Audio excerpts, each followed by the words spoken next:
The highlight of my career ni pesa jamani. You know, when I got this call to join Milele, my dear, I was given an offer I could not resist. Okay? Yes. That was the highlight because this offer was given. Nilisikia fiti mazee. Nilisikia appreciated. And there are many things I always wanted to do to raise with my leaders. Lakini wale walinisikia wakaniambia, ni hivi kweli. What are you promising? You get kwa radio ni ile tu, what are you bringing? Unatuletea nini hata wewe? Tutakupatia hii sawa, lakini wewe unaleta nini?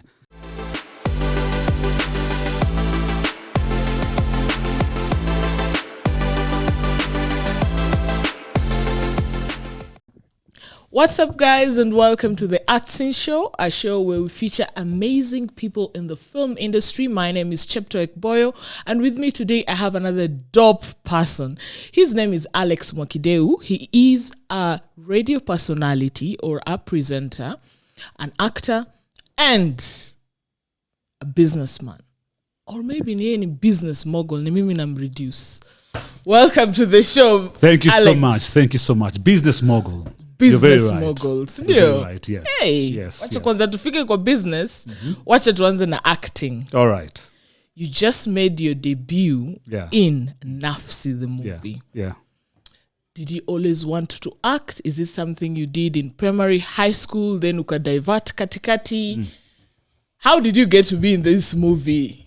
Actually, first of all, let me say asante, a huge asante to the director, the producer, the executive producer, the entire team at Molten Production. You get? Because, my dear, it's not easy. It's not easy, kabisa. Getting an opportunity to be part of Nafsi. Nafsi is an amazing movie with some of the most amazing actors we have in the 254, you know? Yes. So it was not, si kitu kidogo, si fluki na ngai. Si fluki na ngai, by the way. Mimi mwenye, paka at this very moment, today, I just sink in niko kwa Nafsi. Bado inakaka mchezo, inakakambe, haikufanyika. I haven't woken up yet. It looks like a dream still. So now, how did I get this opportunity? Let me just share kidogo a short story. Mimi nilikuwa actor. Tangu ni mtoto mdogo, right? Yeah. From way back in primary school. You know, I actually appeared in one of those KBC. You remember Happy Days? Yeah. No, hey. Happy Days for you know? Yeah. So nilikuwa paka Happy Days. Kitambo hizo tukisichuda mtaani Mombasa. So then I developed this interest ya kuact because our firstborn brother, Zablon Mwakideu, was an actor. All right? So because he's the firstborn and all of us wanted to be actors. So the next brother, who's Crispin Mwakideu, also got into acting. What were in the Hamisi High School. They were very good at acting. They won so many certificates, you know, best actor, actresses. Then Justus, who's the second last, I'm the last born in the family. Ye pia kaingia kwa acting. Kwani hii familia ni ya boys tu? Kuna mademu, lakini mademu walikuwa naimba. Wao waliingia kwa kuimba. So unajua Rosina Mwakideu anaimba. Yes. Amy Msai, the late, pia alikuwa naimba. You know, mademu walikuwa naimba. Sisi tulikuwa tuna act. So unacheki. So hiyo kitu ile kuact pia mimi nikaingia mpaka high school. You know what my mama told me? My dad niambia mazee, unajua kwetu we come from a very humble background, eh? Yeah. Aliniambia mazee, kwako wewe usifukuzwe shule, itabidi uingie acting. Na ufunge kazi uwe mkali sana ndio usifuku because they will need you. You are relevant in that school. We won't pay school fees. You must become relevant, all right? Yeah. So I had to act for me to survive. Yeah. Actually, the only I think money that was paid was admission fee. Ile ya kuingia. Ukishaingia sasa jitete all the way. Yeah. So that's how I got into acting. Even after high school tukakuwa na group yetu inaitwa Angaza Thespians at the Coast. So within Angaza we had Ruben Odanga. Yes. So this is an old relationship. It's an old relationship. So we had Ruben Odanga, we had Peter Odanga, we had Andrew Odanga, even their brother, the late, you know, and we were a family. So our family and their family, and there are many other families at the coast, Akina Salinyoikes, we were together, doing this thing together. Yeah. And we really enjoyed writing and doing plays together and traveling all over the country. We came to Nairobi, KICC, British Council, you name it, KICC, you know, Daystar University. We used to do this thing together for a long time. Yeah. Then ilipofika mahali nikaanza kuona sasa nataka hela bwana sita act tu and then I don't Sania ina pesa. Yeah, that's how I got into radio. Okay. Actually, acting got me this radio job. Yes.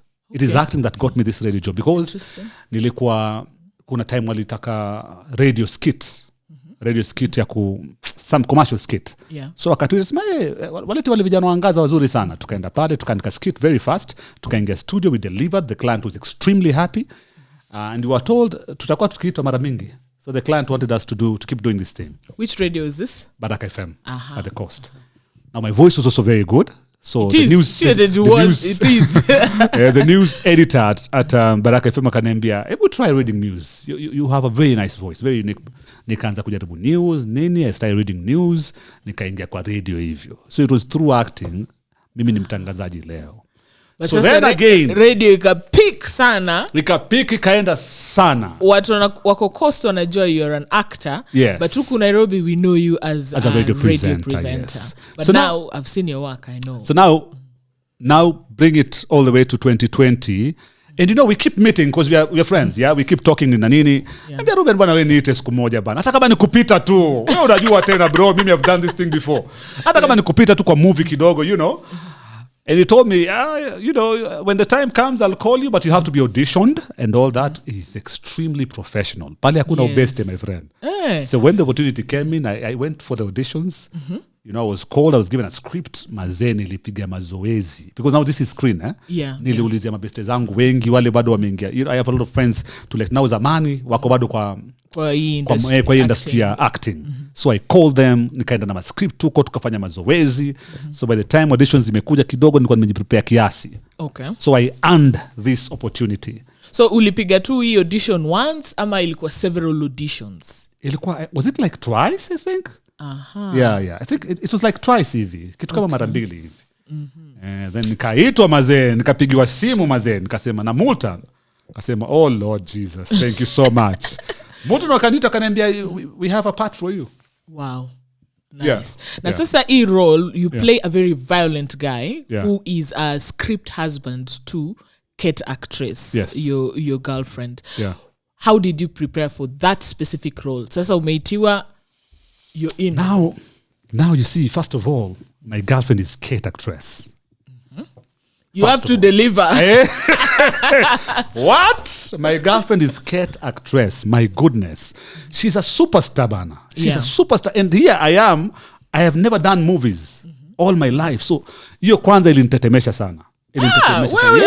Wewe. Yes, of course, this is a new field. By the way, ingekuwa kwa studio ya radio ukija, mimi anytime.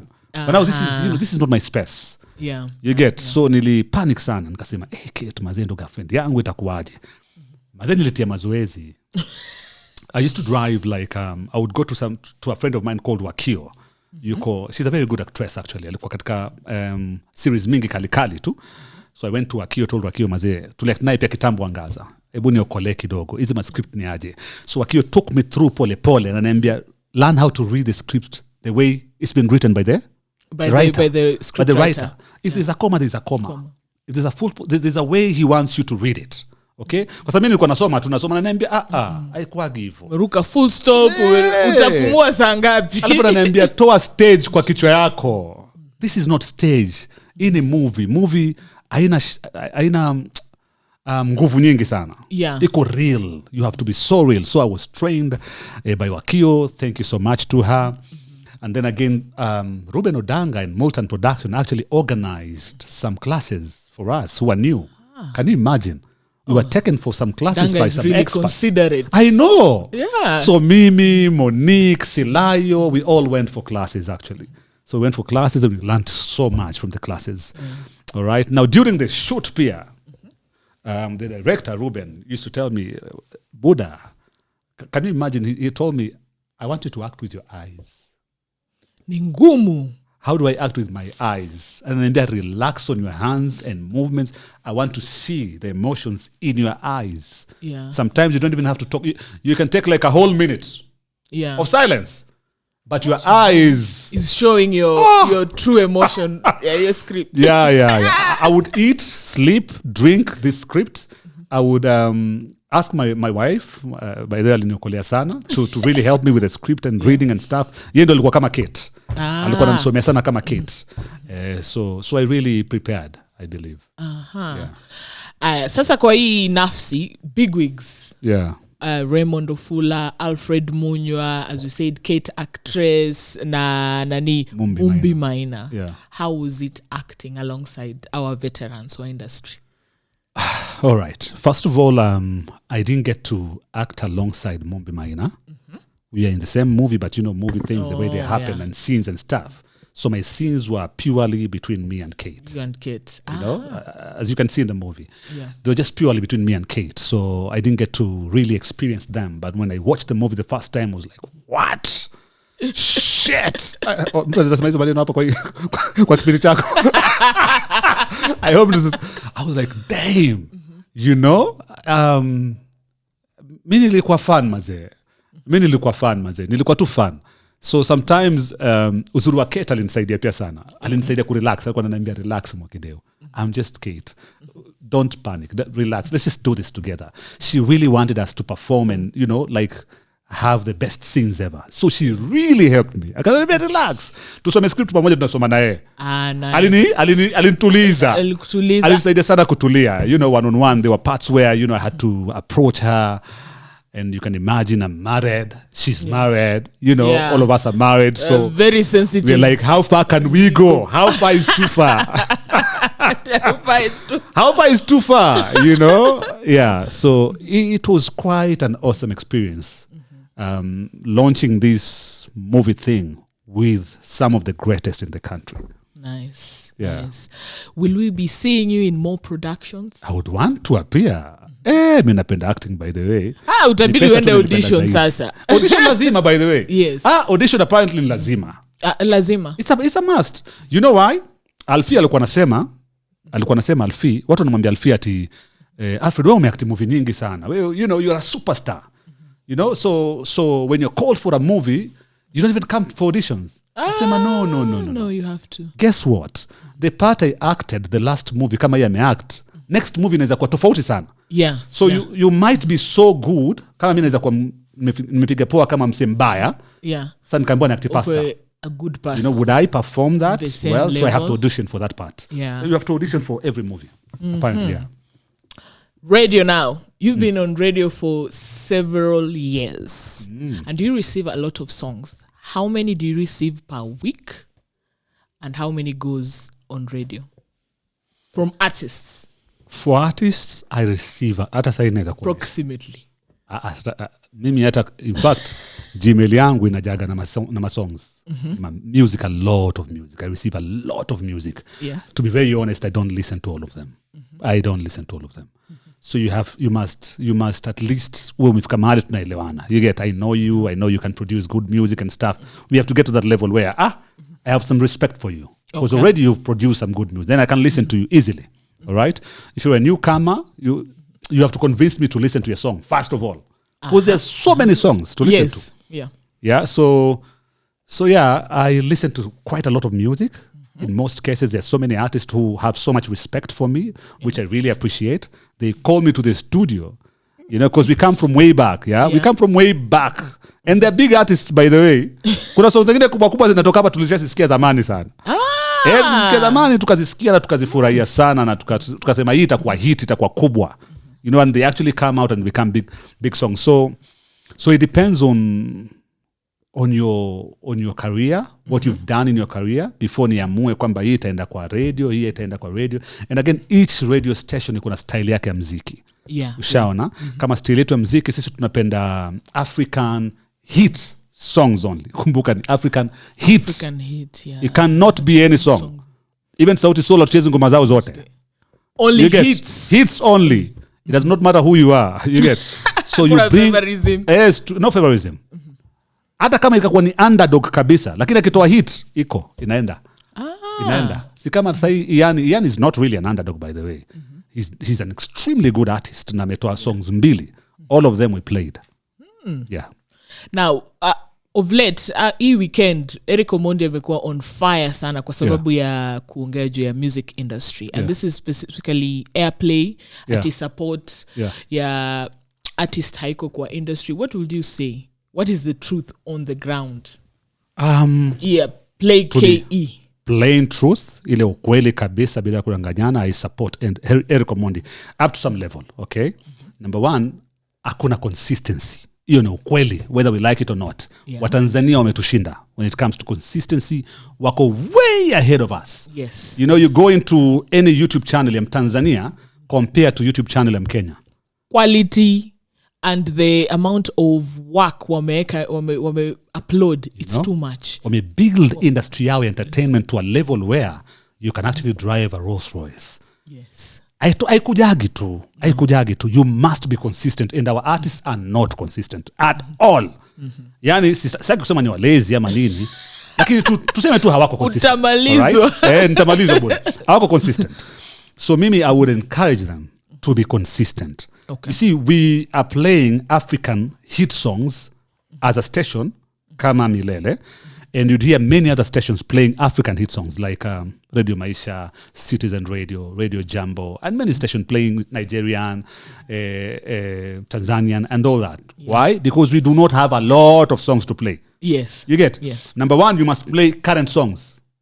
You know, like, kwa radio tunasema kuna clock. So clock ni top of the hour to top of the hour.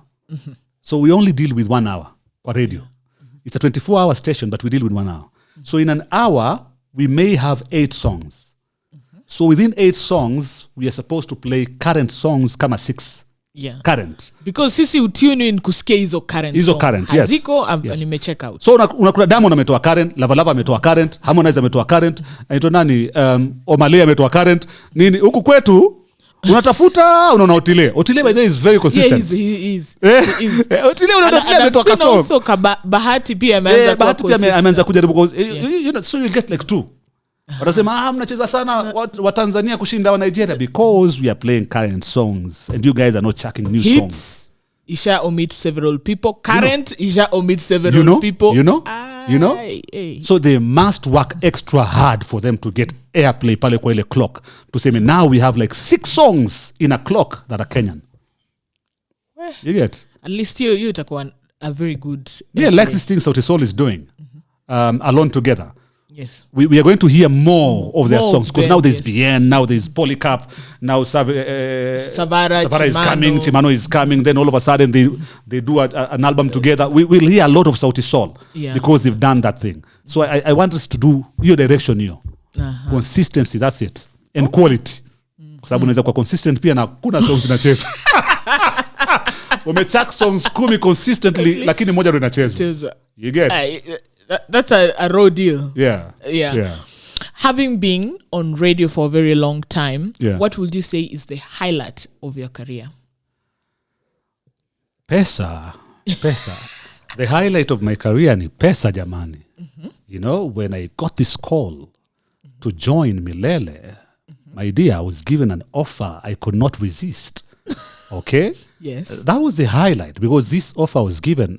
Nilisikia fiti mazee. Nilisikia appreciated. And there are many things I always wanted to do to raise with my leaders. Lakini wale walinisikia wakaniambia, ni hivi kweli. What are you promising? You get kwa radio ni ile tu, what are you bringing? Unatuletea nini hata wewe? Tutakupatia hii sawa, lakini wewe unaleta nini? So once nikiwaelezea naleta 1 2 3 4 5 akasema kama ni hivyo Joe, we will give you what you want. I think that was my highlight, number 1. Number 2, of course, I've worked with many people. Yeah. And I think that is one of the most exciting thing I like about radio. I keep working with many different people. Alafu kila siku ni kula mtumpi, unanielewa MC Twiki anakuja najaribu kumsoma, alafu najaribu kwenda naye. You know, Awilo anakuja najaribu kumsoma naenda naye. Napenda sana hiyo kujaribu I want to make my co-presenter the best. And I also, so you're not individualistic. It's not about you. Never. It's not about me. It's actually about the show, about the 4 hours I've been given. You get, we must make the 4 hours work. So most of the comedians who are katika radio wanapenda wao shine sana. Yeah. Na mimi wanasema sawa shine. You get? I say it's okay shine. It's okay. If you listen to, for example, Maina and Kengangi, and I love Maina so much and Kengangi, you know, hao ndo watu walini inspire sana katika radio. Utakuta Maina hata na story mingi. Yeah, by the way, at some point unaona Kingange anaongea sana. Yes, alafu anasema tu okay. Kingange wacha. Are you serious? So unakuta anamwacha Kingange na anaongea na shine. At the end of the day utasema show ya Maina na Kingange ni kali. Au utasema show ya Kingange? Yeah, by the way. You remember? Utasema show ya Kingange ni kali. Yeah. Because ukimtoa Maina pale, that's it. You get? It is so done. There must be Maina and Kingange. So it's Maina and Kingange. So for me it's always been Alex na Jalas. Alex na MC Tricky. Alex na Awilo. So at the end of the day, you will always say it's Alex na someone else. Yeah. Uh-huh. Who would you want to work with in this industry? Mwenye hujawahi fanya naye kazi. Kwa radio? Radio, yes. Mwenye fanya naye kazi kwa radio. Wow. Hiyo ni swali ngumu mazeni. Nobody has ever asked me that question. Na sijawahi kufikiria. My goodness. One thing I know for sure is naweza taka kutoka kwa hiyo story ya straight presenter and a comedian. You get? You want a different format. That. Yes, a different format. I think your format imetumika sana kwa radio. I think radio lazima ianze kubadilika sasa. Ianze kufikiria differently. We don't have to be at straight and comedy. You know, you can have two straight presenters and a big show. Yeah. And that is what I'm looking at. So, you know, naweza fikiria tu show tofauti ya Alex and another straight presenter. And we have a blast together. Kitu kama sijui ni nani so far. Okay. Yeah. As a presenter, you interact with a lot of people on radio. Yeah. What's the most irritating thing to ashaifanya? Kwa radio, tukinteract. Amekuja kama guest, and then you guys are presenting. Akafanya kitu iliwaudhi sana. Wow. Kutuudhi sana, really? Kutuudhi sana ni siwezi labda kuboeka. Labda kuboeka. Na kuboeka sana inafanyika na some of the guests who come to the studio and you prepare them. You know, you prepare them in advance. Unamwambia hivi na hivi. But then again, when the mic goes on, first of all, vile anakaa katika microphone, unamwambia paka on air, please. Ushamwambia kila kitu. Kumbuka you've told the guest everything. Umebrief kila kitu. Everything. Just come close to the mic, please. Anakuja karibu. Anaongea kama amedai kabisa. As in anaua show completely. You end up doing one link and you close the show. Naambia asante sana. Thank you for coming. See you next time. Unaokuwa show because you can't do a whole hour. Ya listeners struggle. Ya struggle. You know, listeners tune out immediately. The next station is only like a second away. It's a flip away. Yes. You know, so mimi hiyo ndo kitu ni boka kabisa. And I end up one link na mfukuza huyo mgeni naendelea na show. So I don't lose my listeners here. But kutukana sijawahi experience by the way. Kwa sababu niko very fast pia. Kuna ile kitu ya kudam. Oh yeah. Si ati watu hawajatukana lakini kuna kitu inaitwa kudam. Very fast natoa mara moja. Natoa mara moja yeah. Okay. Yeah. Business mogul sasa. You started with your a car wash, Pampered Rides. Yeah. What inspired you to start? A car detailing center. A car detailing. Yes. Ebu explain further. What do you mean car detailing center? Our slogan is we are the car grooming experts. Okay? Hatusemi tutaka kunyoa tu jamani. Kuosha magari tu. Unaelewa? Tunataka kufanya mambo mengine mengi sana katika gari lako. In fact, the things I always tell my team, we are not here to be a car wash. Yeah. Gari kikuja hapa kuoshwa, tell them about who we are now. Because who we are ni wasee wa kufanya headlight restoration, wasee wa kufanya engine wash, proper under wash, proper interior, dashboard detailing, rims detailing, watermarks removing. You understand? Mambo kama hayo yote. Very soon we are going to do tinting and riveting and other things. Car grooming yote, including kuweka ngoma. Right? We want to tunakufanya gari kaifiti tu. Hiyo ndio job yetu. Si kuosha gari. So kuosha gari ni ya kuwavuta.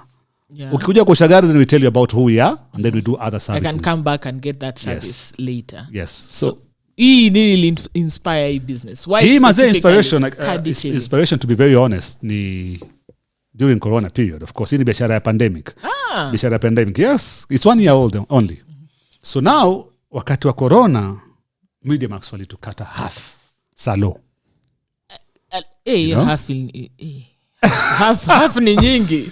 Half a salary. Tulikatwa sisi lakini sio half. Yes. Sisi tulikatwa half. So now with half a salary, there's a lifestyle you're used to, you know? Yeah. And your family is used to. And I'm the head of the family. So now I had an option, either to cut down by half our lifestyle, change by half, or to look for the other half out there. Okay? Tafuta ujazi. Nenda ujazilie, muendelee na maisha vile. Mimi I decided to look for the other half out there. Manake najua bibi angenikasirikia. You know, women cannot tolerate such things. No, we cannot go back in lifestyle. No, you can't. No. Ingekuwa noma watu hiyo wangeshanganiaje. Mbona hakuna tena mayai, hakuna asubuhi ni aje kwani? Mbona hakuna maziwa tena? You get? So I decided to go out and look for the other half. And that is why I introduced, because I love to do things I love. You understand? Me, I love acting, I love radio, and I love cars so much. So before I started washing cars and doing detailing, I was selling cars. Yeah. So nilikuwa nauza magari tu pole politely tu, chini ya maji tu online nini. And I was doing very good. Then the pandemic came in. Nikasema, sasa magari importation cost is too expensive. It's too expensive. You have to wait for a long time before you get your car to sell. So I decided to do something else with cars. Pump and Rise came in. Yeah. Very nice. Yeah. You're also expanding into a restaurant. Na tuliona hapo sasa ni Pampered Village. Yes. Mbona hii pampered sana? Kile kitu pampered. Kwa sababu ile iko pale. Pampered houses next. Pampered, hata sijui walitoka wapi by the way. Hata sijui walitoka wapi. I think because I wanted to do to pamper cars, then you know. Yeah, because Pampered Village is the same space na ile Pampered Rise ya pale Kitengela. So nikasema wacha ikuwe Pampered Village, watu wanaweza kukaa hapa. You know, sometimes your car can take like 7 hours inashughulikiwa tu. So maybe you'd want to have a drink. Sit there, have a drink, enjoy with your company, skiza to some piped music, enjoy shawarma and some other Swahili delicacies. Hiyo ni entrapment. Kama hapa Kilimani venye watu hufanya. Wapeleka gari the whole day uko hapo. Yes, by the time umetoka hivi unaacha 11,000. Yes. Kama kila mtu ataacha 11, 10, 7, kitu kama hiyo, unakuwa na day fit sana. Yeah. So hii Pampered Village, what will you be offering? Is it a restaurant? Is it a drinking joint? What is it? It's going to be both a restaurant and a bar. Both, yeah. To be launched? Kuja pale utakula na utakunywa. To be launched on the 3rd of December. So say ile small picking up pole and kuangalia audience nini ati nimezo ya audience clients wanataka nini kuangalia for 1 month pole tu, but by the 3rd of December itakuwa sasa ile public launch, big launch. Okay. Jenga na Jalas. Tumeona nyumba imeisha. Hii nyumba tunafungua lini? Tunakuja kuingia lini? Nyumba zetu bwana. Wow, nyumba zetu the plan was to launch the houses latest December. You get? But then again there is a plot in between us which we must get. You get? So our network circle at the Standard Media Group tulikuwa tumewambia pamoja tunataka plot za kushika close to each other. Okay, that was the plan from kitambo, by the way. We bought them like almost 7-8 years ago, the plots. So I was say, then again I introduced my brother Justice Mwakideu to the circle. Nikamwambia wewe ingia sako yetu bwana. Akaingia Justice. Justice also bought a plot there. Okay. So I was say wakaeka Jalas na Justice Mwakideu next to each other. You get? Not Jalas na Alex Mwakideu. So aliona tu Mwakideu akaeka tu Jalas na Justice Mwakideu next to each other. So there's Justice Mwakideu, there's Jalango, there's a plot in between, and then there's Alex Mwakideu. Now we already have title deeds. So wezi ambia mtu sasa fanya you get? So umsie hapa katikati tumesema we must buy them off. Lakini naye pia atawapea bei sasa bei. So where we are now, we have to buy the plot and then we fence the entire space. So we are fencing 3 plots, ya Jalango, hiyo ya katikati na yangu. Once we do all the fencing, electric fence, kila kitu, and we already have someone and the stones are already there, mifuko za simiti kila kitu, ni tu huyu mama akubali. Mama akikataa mama akikataa hata sijui tutafanya nini, because we cannot continue with the project. The next things we are going to put kwa ile project zote ni vitu za kuibiwa haraka sana. Ukiweka itaibiwa without the fence and the electric na kila kitu. So now we can't put anything else until we fence the entire project. And by fencing meaning you have to buy the mama in the middle. Yes. So that's far, where we are now. Any feedback? So far ameongeleshwa paka na chairman ndo akaanza kukubali kuuza. Kwanza alikuwa atakuuza kabisa. alikuwa atakuuza, so akaanza kubali, lakini ameweka bei ya juu. Ile place sio ya 1.3 million, ni place ya 950,000. So now make a 1.3 million, so we're now looking for 1.3 million, which was not part of the plan. Yeah. You get, for us to put in there, get the plot, and now start fencing the plot again. Yeah. Hey, Yeah. good luck. I know. So now, unaona sasa December yetu hata tunaiona tu ndio hii inakuja. Inaisha tu hapa mazee. Live. Yeah. About 3 months ago, you posted about your sister being sick. Na mlikuwa mnachangisha. How is she now? She's okay. Were you able to clear the bill? Yes, we were. She's okay. She's perfectly fine right now. She's actually going to work. She's working. She's good. She's back to normal kabisa. Mimi sikujua kama corona mtu anaweza kuwa ICU na akatoka. She was in the ICU for like more than 2 weeks. Wow. She stayed in the hospital for like 2 months. Yeah. Na alikuwa kweli haiwezi breathe bila oxygen. So she depended on oxygen for quite some time. We were scared. As a family, all of us were extremely scared. The photos we got from the ICU, my friend, na unajua wezi ingia ndani. You can't see them. They have corona. Danger more. You know. So yeah, we have a very good friend of ours ambaye ni daktari pia, ambaye yuko ICU luckily na yuko KU. So alikuwa anaingia anaenda anatupiga paka video, paka anatupatia simu tunaongea na Rosina and man, it was really tough. It was tough. The bill was crazy. Tulikuwa tumetumia hela mingi sana. So tulikuwa mimi pia niko kwa miradi mingi. So tulikuwa tumepungukiwa kidogo. That's why nilienda nje nikaambia watu, mazesi mtusaidie bana hapa. And thank God people really came through. Yeah. So now something really nice happened. There was a time I was telling Rosina naja kuchukua kesho. Kila siku namwambia kesho nitakutoa. Kesho nitakutoa. Ngoja naona imeisha. Sijapata hiyo hela. Kesho na come through. Then the governor of Taita Taveta County called me. Yani suddenly, sijui alisikia kwa nani, sijui aliona mtandaoni, I don't know. Akanipigia akaniambia vipi Mwakideu, vipi? Tukaongea akaniambia sister naendeleaje? Nikamwambia yuko fiti, amepoa hata tunataka kumtoa hospitali. Asema hamjamtoa bado. Kwa nini bwana? Nikamwambia bado kuna hela inahitajika. Ngapi? Nikamwambia tunahitaji 300,000. Akaniambia kesho nitakutumia. Hivyo tu na akaona. Kesho yake 300,000 zap. That's a good politician. He honored. Mimi mazeni I was humbled. Yani I was so humbled. He honored. Kesho yake mimi nikaenda nikamwambia Rosina twenzetu.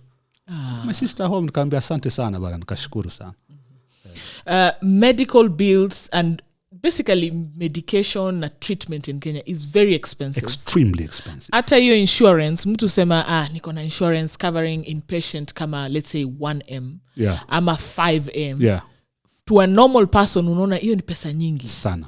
But pelekwa hiyo ICU for 2 weeks. Yes. Utashangaa even 3 days you'll wonder how your 5 million imeisha. True. If you're chap. True. And then we have the universal healthcare courtesy of NHIF. Yeah. But kila saa tunasikia issues with misappropriation of funds. Na funds inafaa kusaidia the normal mwananchi who cannot afford to pay for their own insurance. Yeah. What will you tell the big guys? Messing up. Mine is so simple. And I've said it time and again. Let me tell you, nothing, and you can take this to the bank, nothing will ever change in this country when it comes to issues health. Nothing will ever change. Mpaka dunia ishe. Hey. The only thing that can help us change, this is my only suggestion. Sisi Uhuru unajua tulikuwa tunasema tuondoe shida 3, afya bora, sijui umaskini na elimu. Hizo vitu bado hazijafanyika paka leo. Do you know why? To date hatuja-achieve vitu tulikuwa tunataka ku-achieve wakati tulipewa independence as a country. No. Do you know why? It is so simple. It is because hizi hospitali za umma, these public hospitals we have in the country are so terrible. Even the Minister of Health today, Mutahi Kagwe, would never go there for treatment. You understand? Anaenda London. Unaona? Yeah. Mi usema hivi, once you become a public servant, you're paid by the people of Kenya. You know your salary comes from the people of Kenya. Yes. Everything you get comes from the people from of us. Kenya. So if we pay you to give us services, you must give us services that you can actually consume. Yes. You cannot give us services you can't consume. You understand? Yeah. How do we give you money to give us services you're saying, the services I'm giving you I can't consume, I don't like them, And you're the one giving us. But I like the job. I'll keep the job, but I won't consume the services. No, you must consume the services you're giving us. We are paying. For us to even trust you. Yes, and say, you're so proud of the services you're giving us. You understand? So as a minister, everyone who works, analipwa pesa ya mwananchi, inatakana aende hospitali ya umma. Ukienda private school unaambiwa you must have an ID. Once ukiandikwa job tu hivi, you're a public servant, uko na ID ya public servant. Yes. Ile ID yako inachukuliwa nyingine. You get? Until siku yako ya retirement. So now when you operate with the public servant ID, ukienda private wanakukataza because wakikutibu inaweza fungwa. So now you must go to Kenyatta, to Mbagathi, to Pumwani and the rest of the public hospitals. Let me tell you something. Ikifanyika hivyo, unajua bibi ya Uhuru anakuja Kenyatta, watoto wake Uhuru Kenyatta wanakwenda Mbagathi, watoto wa governor wanakwenda huko, wa MP wanaenda huko, hata MP mwenyewe na bibi yake na kila mtu. Things will change very fast. Kuna madawa hospitali. We'll have the hospitals will be very clean. Every machine will be working. Everything. Things will change immediately, not even very fast. Immediately, they will change immediately. That includes education and everything. So your children must go to public schools. They must consume as long as you're a public servant. Consume public products. Yes. That's the only way. Otherwise, nothing will ever happen. In that aspect, I agree with you. Nothing will change. Nothing will change. Nothing will change until that happens. Nilisoma somewhere hapo hivyo online, nikaona Mwakideu alipigana na headmaster. Nini ilifanyika? Hatukupigana. Watu walichukulia vibaya. Hatukupigana. Alikuwa ananipiga. Unaona? Alikuwa anapenda kunivunja. Mimi nilikuwa sisikii sana. Well, in high school I was a very bad boy. Very bad boy. Nilikuwa sisikii ile proper. Unaelewa eh? Ile sasa utanichapa, unichapi. Fanya punishment sifanyi. Nenda nyumbani suspension siendi. Can you imagine how you did? How you did kupiga wo. Yes, it was. So mimi I mean suspend like 2 weeks. Ananikuta tu niko shule. Niko Daroma ze. I told you to go home. Ambia niende home fani. Mimi nakuja kusoma hapa. Siwezi enda home. So apparently haizi kukuitia polisi atu wakubebe juju. You understand? You're a student. You're underage. You must be willing to walk out of the school. So if you're not willing, unamfrustrate sana. So tulikuwa tumesumbuana sana. Au kuweka prefect kwa sababu ulikuwa naeka kichwa ngumu prefect. I know. Sasa uform in line. Wewe kuwekwa. Mimi singewekwa. So hatukupigana lakini. How many tattoos do you have and what do they mean? I only have one here. I only have one here. And I did this tattoo in 2011. In 2011, and it's in memory of my dad. My dad passed on in 2011. So when he passed on in January after 2011, your morning period na nini, December ndo niliweka tattoo. Niliweka tattoo hapa. In loving memory dad. So it means basically that. Sina tattoo nyingine na sione nikiwa na tattoo nyingine. Kwa nini uongezi tattoo? I'm done. I think you tried it once ikakutosha. Ikantosha tu. Alafu hii moja tu ni special kivyake na ni hivyo na imetosha. You stopped drinking. Yeah. What is the hardest thing about being sober? I'm actually the easiest thing about being sober. Is there something hard? How has your life changed? Life yangu imechange sana, to be very honest, because number one, I'm saving more money. You get? Automatically. Mimi kwenda out used to be sherehe, you know. I used to say one thing. It's either we party or we stay at home. You get? That's a good rule. It's either we party or we stay at home. If you're not ready for this, stay at home, bana. Yeah. Hakuna middle ground. So when you see me out there partying, just know I'm ready. Kaende mpaka mahali tafika. I'm actually ready to even fly to like Mombasa or Diani. I can party, and where the party will take me ni sawa. Hela ipo na sherehe ipigwe. Ama kama hakuna hela hutaniona kwa sherehe. But if you see me out there, you know I'm ready and I buy. You get? Yeah. So hiyo nayo ilipungua. I was so generous. Mazee ulevi una generous nyingine mbaya. Mbaya sana. Bako nanunulia mwenye bar pombe. Can you imagine? I used to buy alcohol for the owner of the bar. Hey. This is your bar. But wewe kwa generous. Hey. What is wrong with me? Hiyo nayo ulikuwa na spend sana. Hii pombe ni yake. You get? Hii pombe ni yake, ndo natuzia, and you buy alcohol to the owner of the bar. What do you mean? So hiyo nayo ilikatika sana. And then again, of course, you have a sober mind to think. Now you're thinking straight. So mablanda mengi pia zinapungua hapa na pale. Unasema si lazima niende hivi, unajimonitor, unajilimit kidogo. Unasema I must go home, nini lazima family nini, control ilikuja. And don't kaanza kufikiria vitu vingi. And by the way, in 2 years sisi stop. Actually you expand more. You know. Yeah. I've expanded more. Nimekuwa kwa Nafsi, nilibuy makeja zingine huko, nilibuy plot zingine huko, nilifungua Pampered Detailing Centers 2, hiyo sasa Pampered Village. You get, niko na Airbnb pia. Hey, we so in 2 years ya kuacha ulevi. Me I would tell anyone any day, mazee. Kama unaweza kuacha, wacha. But then again, kuacha imaanishi kwamba sheria yako imeisha. You just stop. Find another it's just outlet. The alcohol. Jamani, umeacha tu pombe. Marafiki zako ni wale. Nenda nao. I still go out. I hang out with the same guys. They drink, I don't drink. You don't even get tempted? No. Mwakideu kunywa short. The only temptation and the biggest one is normally when I go to Mombasa. When it's extremely hot, I feel like I should drink 2 beers, cold. Beers. Nikienda Mombasa Mavoi, kuna joto nasikia, nikiona best yangu amefungua bia baridi. Hapo kidogo anakunywa una meza. Lakini nilijua dawa yake. Namwambia tu nipatie maji baridi. Give me a cold bottle of water. Nikikunywa hiyo nasikia fit. Yeah. Thank you so much for coming. Tumaliza? Mbona fupi hivi jamani? 17 questions. Sio fupi hiyo. Okay. Thank you so much. I appreciate it. Sawa. All right.